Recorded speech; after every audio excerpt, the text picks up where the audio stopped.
Welcome to Blended, a podcast by me, Living Whole with Sarah Davis, your board-certified holistic health practitioner and creator. This is where I combine my ideas of essentialism, health and wellness, and creatives into an integrative, insightful whole. My whole life is your whole guide to health. Welcome back, my Living Whole friends. So today, as you can tell by the title of this podcast, I am talking about the Living Whole journey and what exactly that means. Where did I start from? How do I have a full-time business centered around my lifestyle and my education? So let's just jump into it. Let's talk about a couple things that kind of make up the background of this story. So I grew up in the South.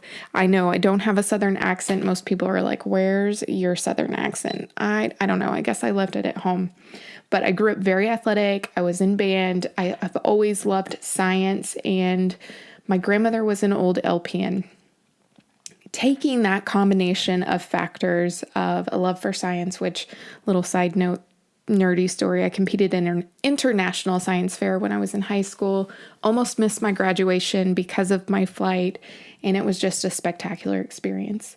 But I knew that I wanted to help people. So upon graduation, I combined my love for science and my grandmother. God love her soul. She was an amazing woman, but she was like, you need to be a nurse. And I already knew that was kind of going to be my path, but I didn't know quite where it would take me. And so I went to college 30 minutes away from my hometown. It was a local college, had a very excellent nursing program pass rate, and it was just the school to go to at that time. So I went to nursing school, graduated, immediately gravitated towards critical care, and found myself in ICU as a new grad nurse, which I'm so thankful for that experience. And I would not do anything other than critical care nursing, which became another facet to cardiac cath lab and electrophysiology, which I went from ICU to that field of nursing. It's a procedural nursing. So the best way to describe that, if you are unfamiliar with it, is very complex arrhythmias of the heart that we treat. If you need a pacemaker, if you're having a myocardial infarction, or let's say a heart attack, like you are dying, I was the face that you saw. And there are more procedures and more things that we do within that world, but that's just the best way to kind of present that, is very skilled critical care cardiac nursing. And I loved it. I loved it so much that in November of 2014, I believe, I decided I wanted to travel nurse. I had gotten into the DNP program at U of A and decided, oh my goodness, what have I done with my life? And so it was time to travel. And I looked at my boyfriend at the time, now my husband, and just was like, I think I want to do this. And so we ended up leaving home November. It was the day after Thanksgiving. We drove out of town. My first assignment was in Beckley, West Virginia. And oh my goodness, was I so naive to travel nursing, so naive to the world, because I had never left home. I grew up in Alma, Arkansas. I had gone to college in Fort Smith, Arkansas, which is all in the same river valley portion, and decided to leave the state and ended up in a rural coal mining town at a hospital that had just recently gotten off a nursing strike. So tensions were very high. It was a very underserved area. The narcotics and opioid epidemic was in full swing, and it was just the most miserable, eye-opening experience that I've had to date. It's just incredible. The people that I worked with, they were good-hearted people that were doing the best that they could. And I just, at that time, didn't have the perspective to look at that situation with a kinder eye. And so within my time, typically travel nursing assignments are 13 weeks. It's your standard contract. And at the end of those 13 weeks, I found myself overweight, miserable, depressed, and going back to how I grew up. I always grew up athletic, and I've always been a muscular build, but I was heavy. And even though I had a point, excuse me, even though I had a point in my college career where I did the whole freshman 20, maybe 30 pounds, this was different. I was just not myself. And so at that time, Ashley Waltzer had ended up winning the Olympia. And I didn't understand. I just saw, this is when social media was really kind of coming to be, and Instagram. And so I saw that picture of her, and she was muscular. Guys, if you're unfamiliar with this, it is bodybuilding, bikini division. And I was just so impressed. Like, never had I seen someone so glamorous and muscular and beautiful. And that is what I wanted to do. So back up 2 steps. In college, I had actually competed in a pageant, the Miss University of Arkansas Fort Smith, to get a little more scholarship money to pay for the rest of nursing school, and ended up winning my second pageant. I did it the first year, and then I did the second year and was crowned and ended up competing in Miss Arkansas. So I had been on stage in a bikini. I had done the whole kind of mini prep and get thin and toned, and I was always told during that time that you're too muscular, you need to tone it down. I'm like, this is my body. I don't know how to tone this down. And so to see such a strong female that was muscular win to be the world's greatest, kind of thing. The Olympia stage is the world's greatest at that point. And so I decided I was going to do a bikini competition and prep for my first bodybuilding competition. I had no idea what I was getting myself into. I reached out to a trainer that I knew some people. And so I started on this journey. And by the spring of 2015, I became the leanest I had ever become in my life. Muscular, 8-pack abs. I mean, I looked phenomenal. And so I did this at the time. My second travel assignment was in Tampa, Florida. I stayed 6 months. For that assignment, it was a spectacular experience with the nurses that I worked with. And so I did 2 back-to-back competitions. So 2 peak weeks, which are very strenuous. If you're unfamiliar with bodybuilding, it is just, you are working your tail off. And so in that experience, I actually placed in both competitions, and then, kind of started questioning, why am I eating what I'm eating? What is this, all about? Because I was eating egg whites and ground turkey and broccoli, and that was like it, and maybe some sweet potato. And so I was like, there's got to be a better way. And I really didn't understand or know much about nutrition, and even just wellness at that time wasn't a thing. And so still travel nursing at this point. My next assignment following this was in Colorado Springs. And of course, I'm going to look up the next bodybuilding competition because I wanted to do it again. And so during that time, as I'm questioning, why am I eating what I'm eating?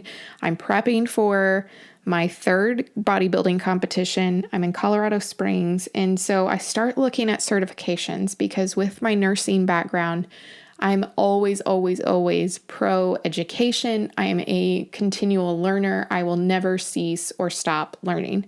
And so I stumbled upon the AFPA's Holistic Nutrition and Wellness, Sports Nutrition, and kind of master level nutrition certification, and decided to pursue that.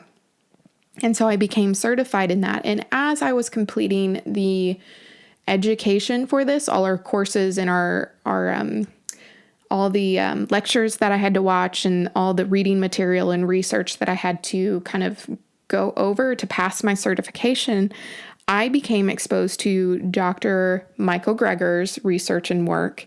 And if you're not familiar with him, he's a staple within my own website and kind of my communication of research and information, and it's nutritionfacts.org.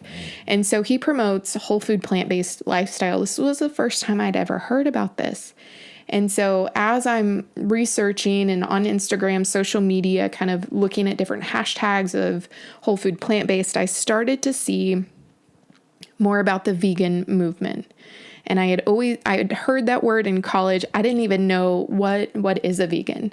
What is this kind of lifestyle? Because I grew up in the South, guys. My dad is a cat fisherman. He's a hunter. So, I mean, I grew up in the Tyson Walmart country. That is where I come from. And so in looking at I've always had a soft spot for animals, and I didn't put two and two together with industrial factory farming and then seeing the research and the evidence-based behind the actual havoc that it wreaks on our health. I became enlightened. I mean, that's the best way to put it. But once you've seen that, you start to be like, okay, well, how do I navigate this world now that I have this information and I see the misgivings to the standard American diet, and I see within my own field the cardiovascular disease and the diabetes and how sick my patients are. And now it makes sense.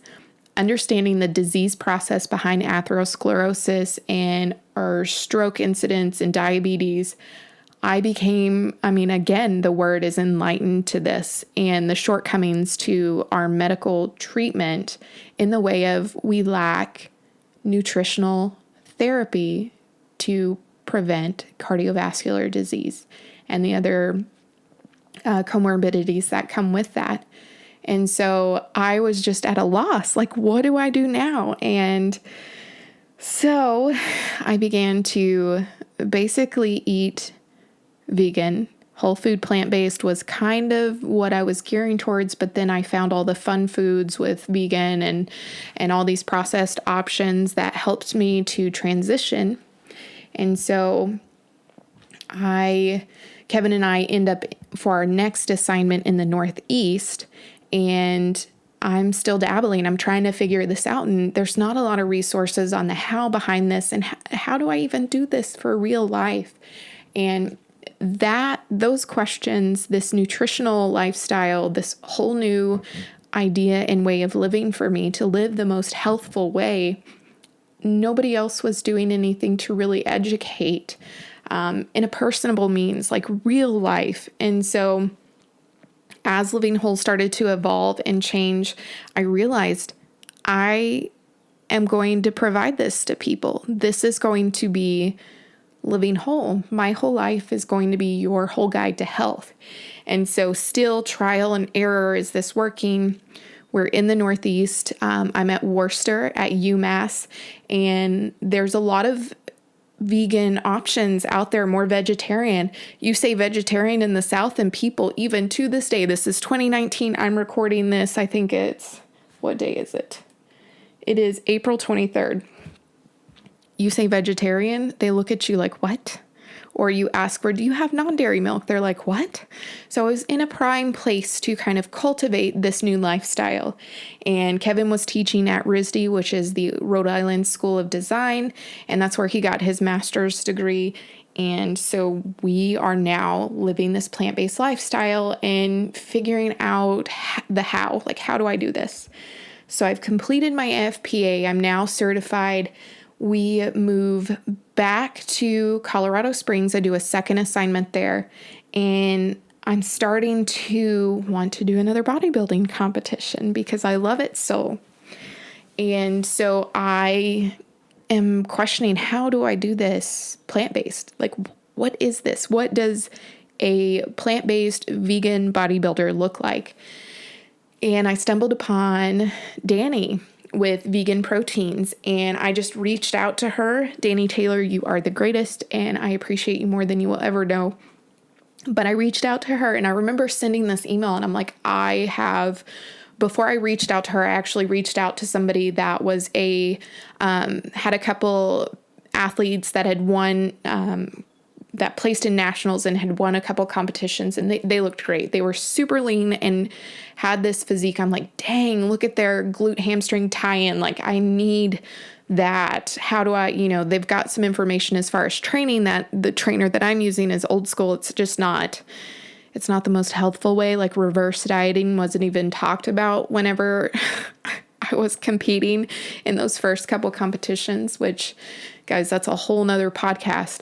But I was told by several trainers and prep coaches that you can't compete in bodybuilding if you are trying to eat a whole food, plant-based or vegan diet. Like, not going to happen, and did not want to work with me. And I was like, are you serious? So I then found Danny to clarify kind of that process.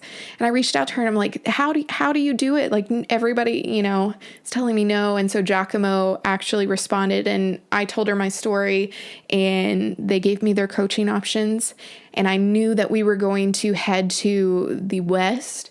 And so we headed out to Richland, Washington after Colorado Springs' second go round, and I picked out a show in Seattle. And so I did the Seattle Ironman. I got second in that show, and I did it completely plant-based. And it was the best prep I had. I was leaner. I was just my energy levels. It was so good. It was, I don't want to say it was an easy prep, but it was the easiest prep in comparison to the animals-based preps that I was doing. And so, oh, goodness, this is kind of a long story, isn't it? But, so I competed, wrapped up my competition the week before we decided to head to Seattle. And then I did 3 months in Seattle. While I was in Seattle, I was researching, okay, well, I'm certified, but what's the next step? Because I want to build this business and this brand. And I'll tell you my story of my epiphany with my business and my brand here in a moment. But I decided, in Seattle, one, we were going to head back home, and it had been 2.5 years on the road traveling. And then I needed to complete my American Naturopathic Medical Board certification. And so we decided to come home at the first of the year after concluded my assignment in Seattle. And I started working on my board certification. And mind you guys, kind of told you the story of the South, and my business and my brand started to grow. And I completed my board certification, and we were at home for about 6 to 8 months, and it just was difficult. It was not comfortable. We didn't have very many options. It just didn't feel right. And so I got my board certification completed, and we headed out west again. We ended up in California on the Central Coast, and it was a fantastic experience. And then I ended up at the VA Palo Alto, and then ended up at Stanford. Now, we just left Stanford in November, and December 1st was my grand opening to my brick and mortar shop. And it's now April 23rd, I think I said it was. Yeah, April 23rd. And I am now operating full time, and it's fantastic. It's been quite the journey. And in that journey, while we were on our second trip to Colorado Springs, I had an epiphany. At the start of this, I didn't really know what direction Living Whole would take. And so I had completed my certification, and I was questioning, what is this going to look like? I'm getting this education, but my background is nursing. What am I doing here? And so I really started seeing trends on Instagram and seeing these people. This is when freelance and becoming your own boss was really starting to, you're just seeing inklings of it. And so Kevin and I were hiking Bar Trail, which is in Colorado Springs near Pikes Peak. It's a beautiful trail. It's pretty strenuous, but I got up. We were probably about 1.5 miles in, almost 2 miles. And I just had this, I'm going to do this. I'm going to make this mine. And the actual Living Whole had not even crossed my mind yet. I didn't have a website. I didn't have anything but this education and what I kind of wanted to do with it. My Instagram was still completely private. I had, I think, 83 followers of my close friends. And I was really always kind of fighting this social media sharing of my life. And I just didn't want to do it. And so very begrudgingly, I opened up my social media and I just started documenting whole food plant-based plates, what I was eating, what transition foods I was leaning towards, and then I was documenting my prep. So my prep, when we headed out towards Richland, I was like, this YouTube thing, people aren't really doing this. And so I decided to document my entire prep. Still, living whole it was not a thing. I hadn't created my website yet. And so I documented an entire bikini prep, created my website, started doing things. And back then it was like, I had just reached out to someone to create my logo, and I had made one that was like, live whole, live fit, because bodybuilding was the center of what I was doing at that time.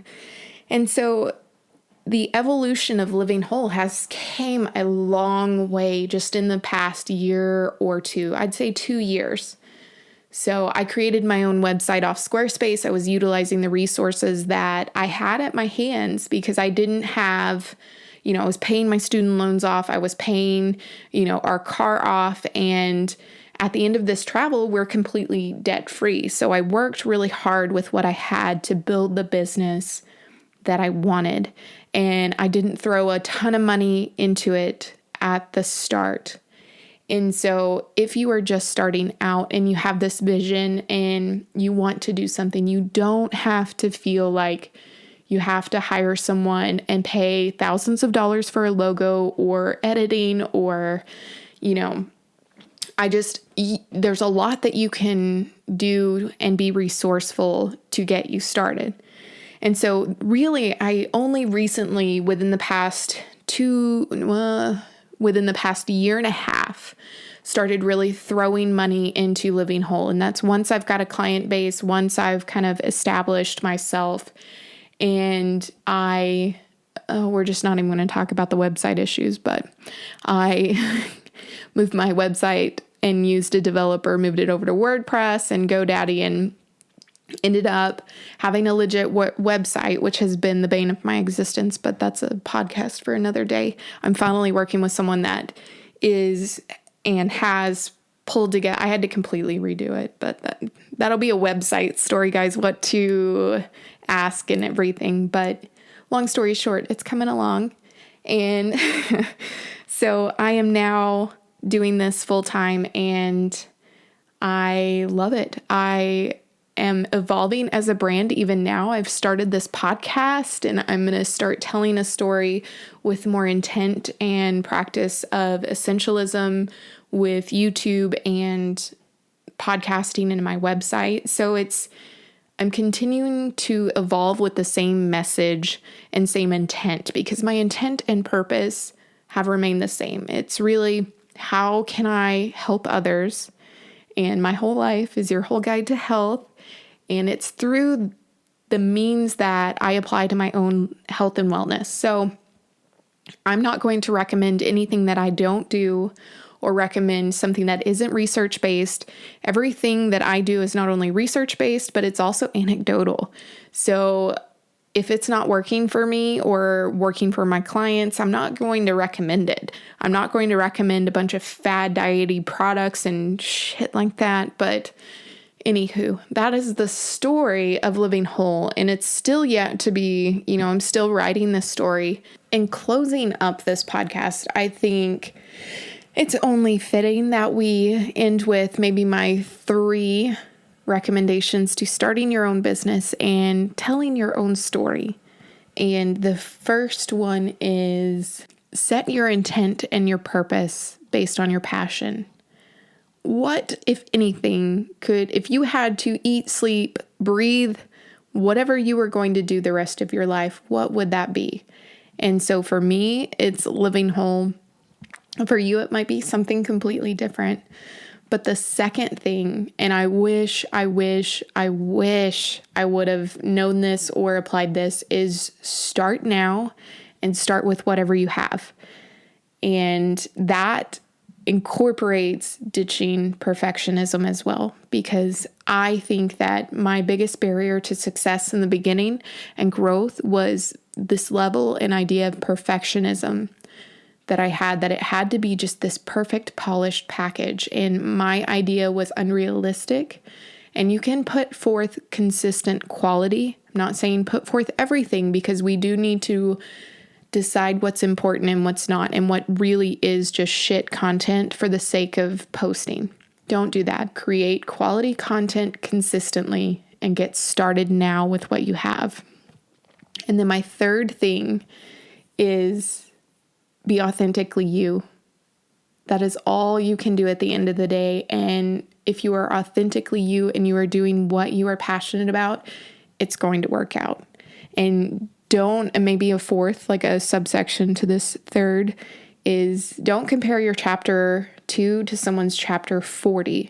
And I found that I was guilty of that. And it kind of kept me from starting or putting out quality content, because it just wasn't up to, let's just say Casey Neistat's level or whoever you are idolizing. Don't compare your chapter, because you don't see all the hard work and all the blood, sweat, and tears behind the camera, behind the highlight reel.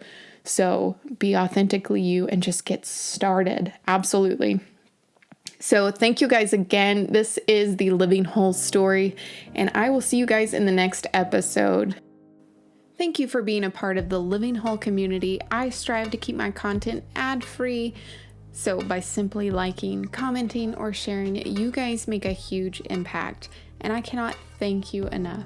I can't wait to hear your continued thoughts and conversations in the comments. For more Living Whole content, please check out livingwholesarahdavis.com. And I am on most all of the socials, but I can't wait to hear from you guys. So thank you.